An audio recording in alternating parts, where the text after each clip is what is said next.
Gemini rising, Gemini ascendant.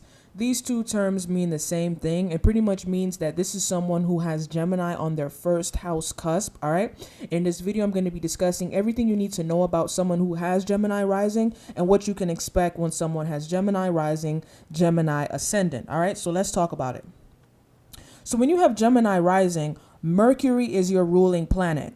You have to look at the sign and house your Mercury is in because that tells you a lot about your life and purpose, all right? So as we know, Mercury rules Gemini, all right? So when you look at your rising sign, it's so important to study your ruling planet. So when someone has Gemini rising, it's so important that you study your Mercury, the sign and house that it's in, because that tells you a lot about how you're going to approach life. And it tells you a lot about what your purpose in life goes on to be. For example, if someone has their Mercury in Libra, in the third house, right? And they have Gemini rising, but they have Mercury in Libra in the third house. It's so important that they key in on that and what those placements mean and how to act out those placements in a way where it influences the way you approach life and it influences what you go on to make your purpose in life to be. All right. So it's very important when you have Gemini rising, you have to study your natal Mercury, the sign and house that it's in very keenly and what that means for your life and your purpose.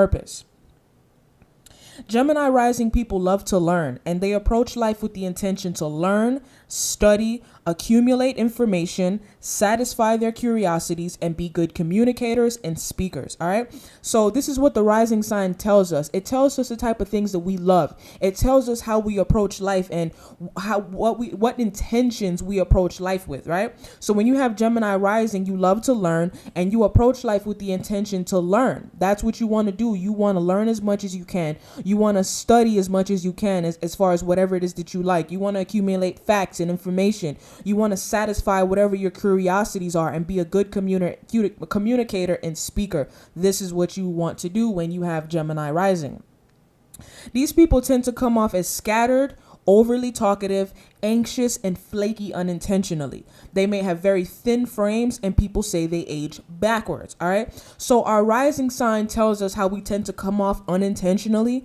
And this is what people get from us unintentionally. And this is the impression that we give off. And it actually shows us what offends us when people say about us. So Gemini rising people are the type of people where if you accuse them of being scattered, overly talkative, and anxious and flaky, they'll get offended. Like, how can you say that about me? I'm not that way. Right. But that's how they tend to come off, like in a negative way when people don't know them very well. Like when people just get a first impression and they don't know them well at all, they'll get like the downside of Gemini, like they're scattered, overly talkative, anxious, and flaky.